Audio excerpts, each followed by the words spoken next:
Blazers lost, and Blazer fans are not too upset about it. The way that game went kind of helps the team with the way that the NBA lottery odds are going right now.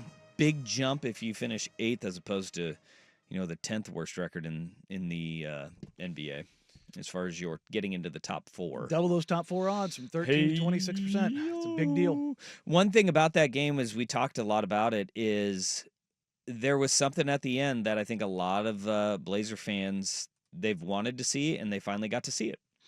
And it's not the first time, but it's always good when you get a hint of the young guys with the opportunity to close a game out. It's a big deal in the sense of it's the first time that both Scoot and Shaedon had it going in the same game.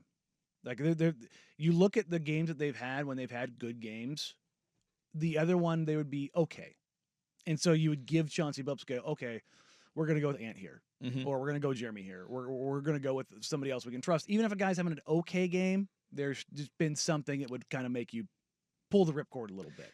In the final 4 minutes and change of regulation and into overtime, you saw 9 minutes and 24 seconds of Denny Avdia, 9 minutes and 6 seconds of Donovan Clingan, 9:24 of Shaedon Sharpe, Toumani Camara 5.5, Scoot he fouled out 9:24. Otherwise, it would have been 2 out there. You would have had all of those guys that the kind of guys who are going to be here long term and on the same timeline type guys, all out on the floor together. And it's just when you have that lineup, you just want to see more of it. Whatever that looks like, you just want more of it because those guys have got to get the familiarity of playing alongside each other.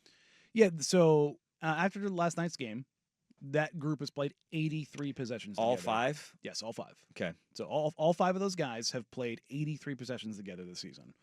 They have a point differential of minus 25.8, which puts them in the 0th percentile.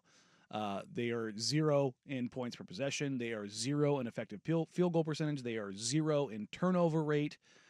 The only thing that they do anywhere near league average is the offensive rebound rate, which is in the 41st percentile. Defensively, they're in the 37th percentile. This is the one thing that they do well, and again, very small sample size.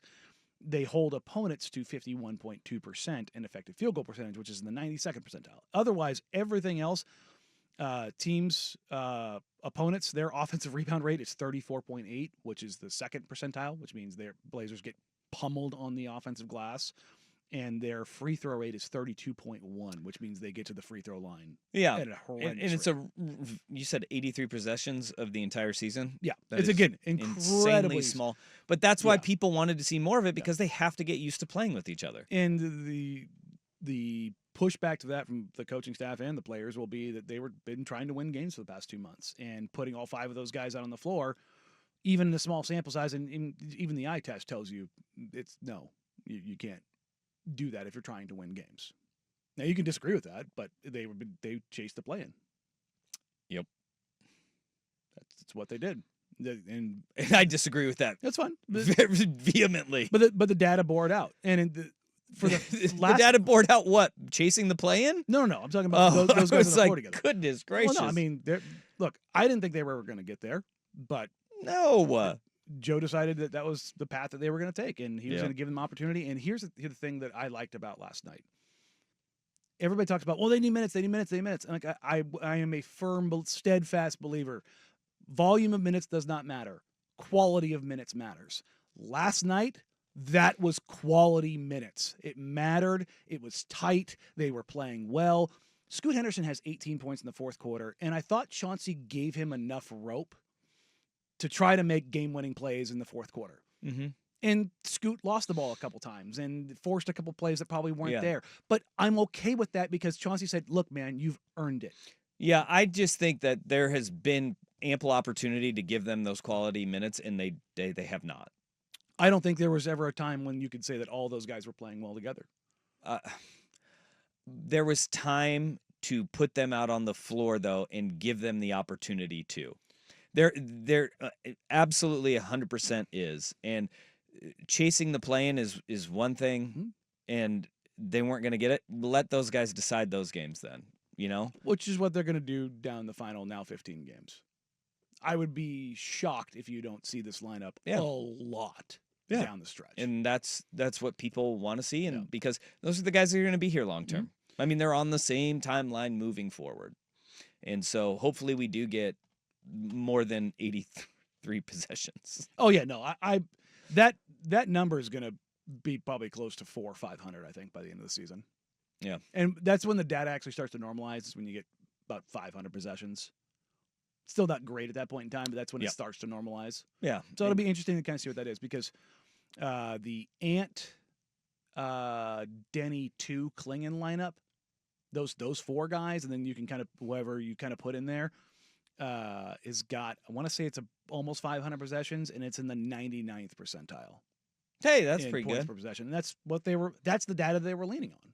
Yeah. It's, hey, look, the coaching staff and the analytics department and the video group, like they all see this stuff. They all know, like, sure, like, we want to get X, Y, and Z out there, but if you're trying to win games, Yeah. you go with what is working, and then you try to piecemeal and get those guys opportunities in between. We have a text on the fan text line. Was it Chauncey Billups coaching? You knew Bridges was going to get the ball. First, they can't deny him the ball. I would have had 2 or 3 guys on it. Then that means 2 guys are open. Yeah. Not enough time for him to pass to have someone else make the 3, which is the only way to lose. I blame our poor defensive play called.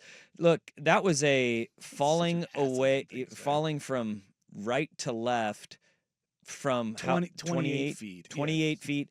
And Donovan Klingon may have been a half step slow, but it did get his hand up on that shot too. 7'2" with was it a 9'9" standing reach? Boy, it wasn't the most beautiful play call, but they do an inbound quick handoff, and they use the screen. And in 3.4 seconds, you absolutely can pass the ball. Are you? Yeah, you can. Insane? Yeah, I'm not going to blame the coaching on that one. And Chauncey said in the post game, actually, I'm okay they lost, so I'm okay with everything that happened there. Chauncey said in the post game, if I could have done it differently, I probably would have tried to get Donovan out, but I wanted to make sure that we were able to secure the rebound, because they were going to be cross matched everywhere, and I get that. I think the natural move would have been to put 2 in there. Mm-hmm. Are you going to put Chris in there after sitting for the last 20 minutes? No, you're not. You're going to go, hey, Matisse, you haven't played all season. Give me 3.4 seconds right now. No, you're not going to do that. You're going to do a lot in 3.4 seconds. You're going to put Banton in there? No, you're not going to do that.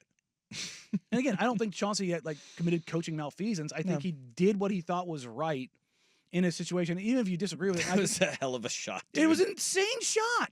It was ridiculous. Look, if two isn't fouled out, yeah, then I'd be like, Chauncey, come on. Hey. We know who's getting the ball here.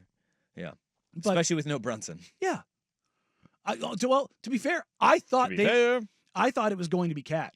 When they inbounded to Cat, I thought Cat was gonna I turned to Hyken during the timeout, and I go, it's gonna be a Cat game winner here. I thought the play they ran was gonna be a fake DHO.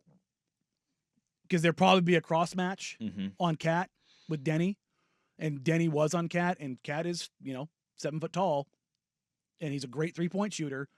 You fake the DHO with the game that Bridges is having. Bridges was incredible last night, by the way. It seemed like he didn't miss all night. Anything that he pulled up on the paint in, and every shot he took seemingly was a pull-up or a right-to-left runner going through the paint, and it was just cash all night. Cash money. So I thought they might use the decoy action with Bridges coming off the DHO and having the defense suck up to Bridges. Dribble handoff. And then have Cat have a good look at a stationary 3.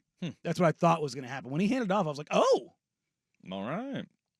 But, I mean, look, man, you just tip your – it's okay to say that another team did good and you didn't do bad. That's an actual thought process that you can have. That another team made a better play. A guy hit a running right to left 28-footer at the buzzer. What are you gonna do? Congratulations for the 40-second lead change of the game. Game was drunk, and it's young guys figuring it out too. Yeah. I mean that's the other thing. They're getting their battle scars. It's young guys that have got to figure it out. 100%. They're not going to be great at all times.